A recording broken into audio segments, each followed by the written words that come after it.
Hey folks, welcome back to HeartGold vs. Crystal. Now, I'm gonna level with you a little bit. The next few episodes are kind of a Frankenstein job. There will be rough spots in terms of quality and, various video-related things. Sorry about that. Various technical difficulties, but just fair warning, there are gonna be a few rough spots. But anyway, we are here in the Goldenrod Underground, because we need to find the director of the radio tower. And he is hidden down here somewhere, heavily guarded with various Team Rocket members. And also there's a kimono girl for some reason. Whatevs. Anyway, last time we got the basement key from Petrel, and now we can head down into the underground proper. Now, the underground proper is almost a dungeon for a little bit, but we won't be seeing that this episode because the question takes up the entire episode. I hope you like rival battles, because that's basically what you're seeing today. Anyway, first off, in HeartGold, we have, leading off with a Golbat. Now, Klaus is ever so close to evolution. If he had evolved by this point, honestly, this Golbat probably would have been no trouble whatsoever. But as of right now, stuck using a super effective, but honestly not very effective Rock Tomb. It's unfortunate that the Rock Tomb's really my best way of taking care of most flying types, because now at this point in the game, 50 base power isn't really cutting it. Anyway, not great luck with almost dying. Kind of good luck in that went through the confusion, but Lord knows that luck isn't going to last.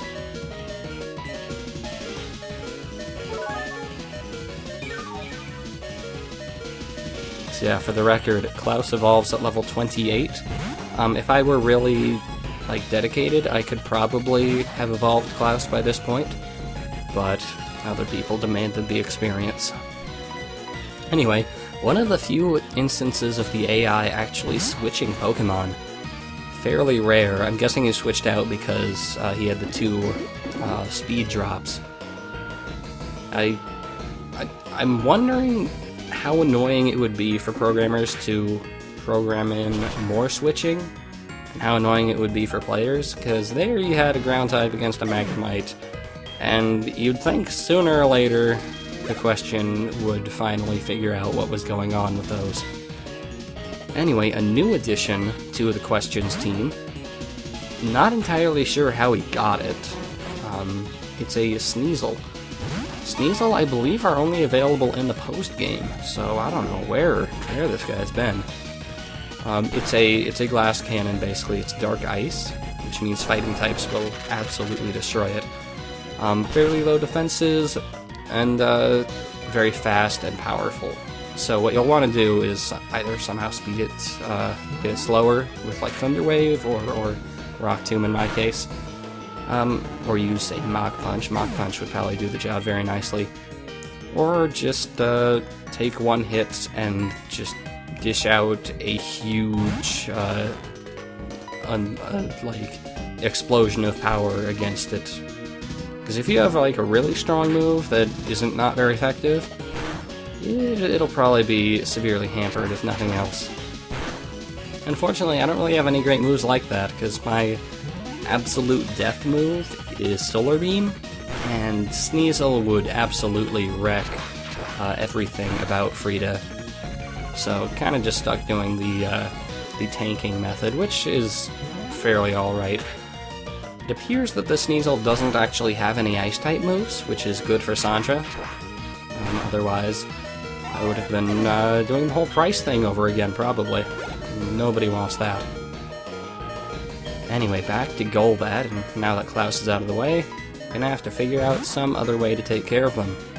Such as abusing its other type. Back in the day, people would always reprimand me for not abusing the psychic weakness that so many poison types have. I consider it a backup plan here, a plan B, so to speak. But anyway, Bree, actually does not even... That wouldn't even be a 2 KO, so... Yeah. I mean, the level difference isn't that big, but... Yeah, I'm still under-leveled, deal with it. And Bree can almost take hits relatively well by some measurements, so that'll work, I guess. Anyway, Quilava. Luckily, he has not evolved his starter into its final stage yet. Otherwise, this would be a very, very difficult fight. And unfortunately, Sandra, my best option against Quilava, is at very low health. I probably could have used somebody else's death fodder if I wanted to do that, but I trusted Sandra to take hits from Quilava well enough. Anyway, still sticking to Dig, probably, unless I've mistaken my past self. Yes, there we go, Dig. But as you can see, Sandra not in a great position.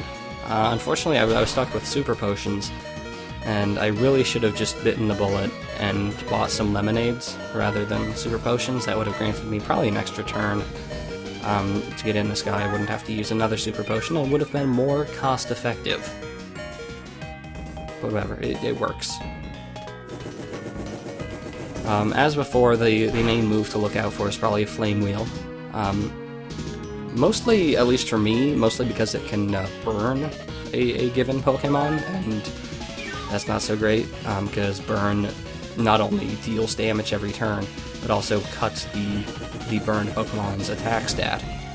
And considering that most of my team, speak of the devil, most of my team relies on physical attacks, that's kind of a bad thing to happen. Anyway, take out the Quilava just in time, but I think, if I remember right, the burn will still kick in.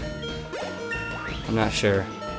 There's some moves that kick in even if you've defeated the opponent.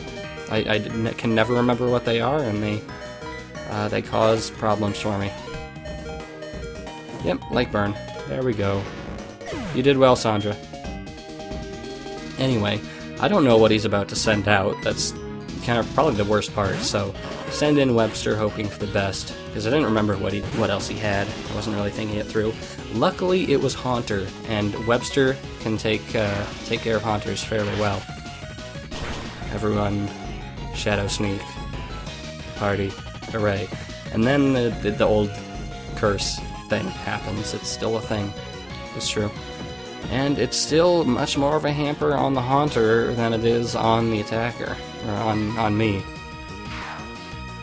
Honestly, you can just switch Pokemon. Unless you're doing a solo run, it's not going to be that big a deal.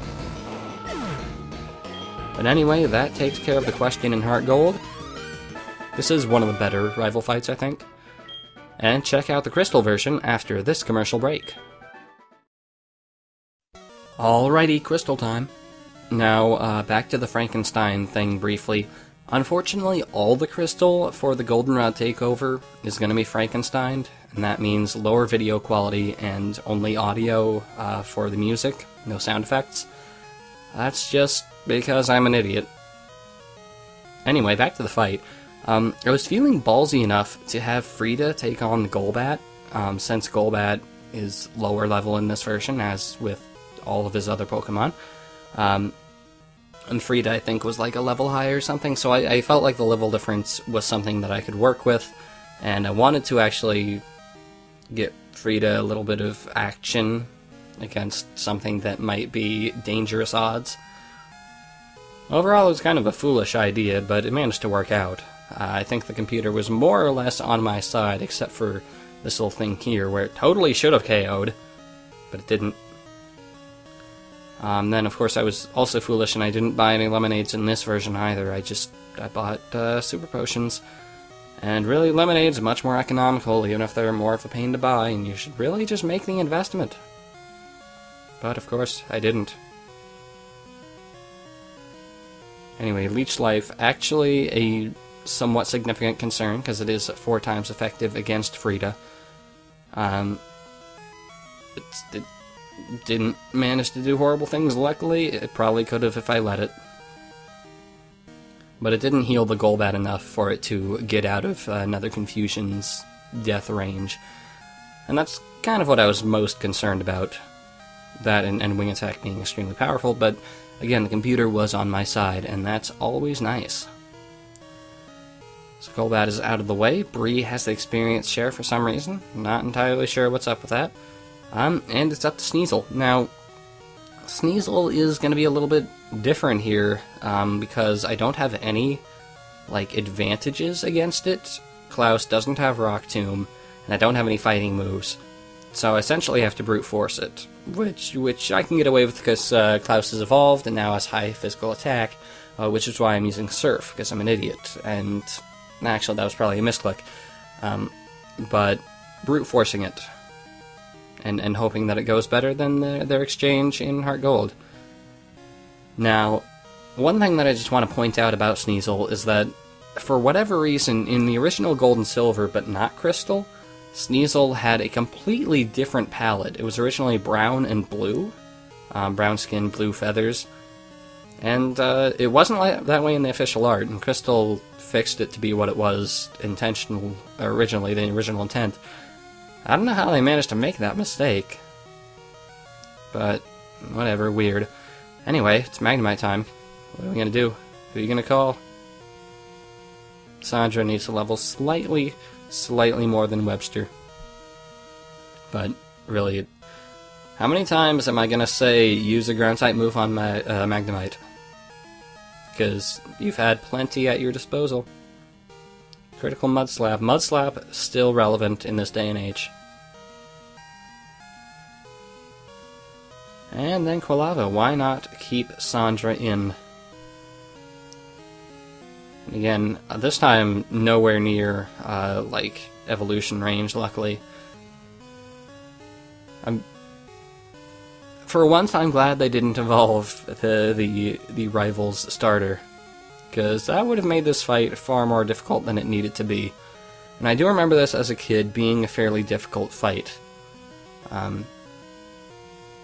Probably mostly because of the Sneasel, honestly. But, you know. Anyway, take your bets. Will Burn come into play? Hopefully not. But, well, I used up all my good luck against that Golbat.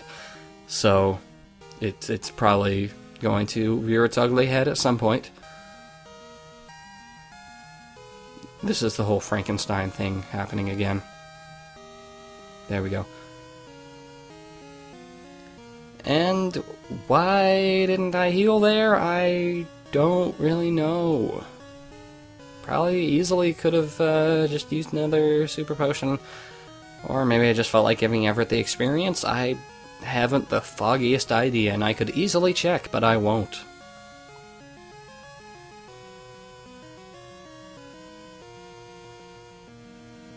So yeah, Smokescreen, kind of a butt. Smokescreen, if I haven't explained it, I don't know if I have in this playthrough, it lowers the accuracy of the opponent one stage. I've explained accuracy, of course. But when the computer uses it, it's absolute bullcrap. It's biased towards the computer, and you will see that in full force in an upcoming boss fight in several episodes' time. But, yeah, not a fun thing.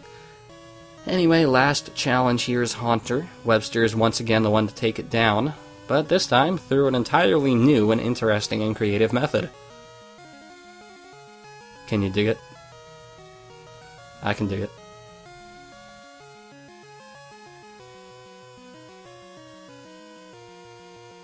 And yeah, Haunter goes down. Sooner or later, that thing's gonna be dangerous. I mean, it has Shadow Ball. It's relatively dangerous. But that takes care of the question here. Easier by sheer merit of level, probably. It wasn't too big of a difference, I don't think. It's just level gap was a little smaller, and that worked to my advantage.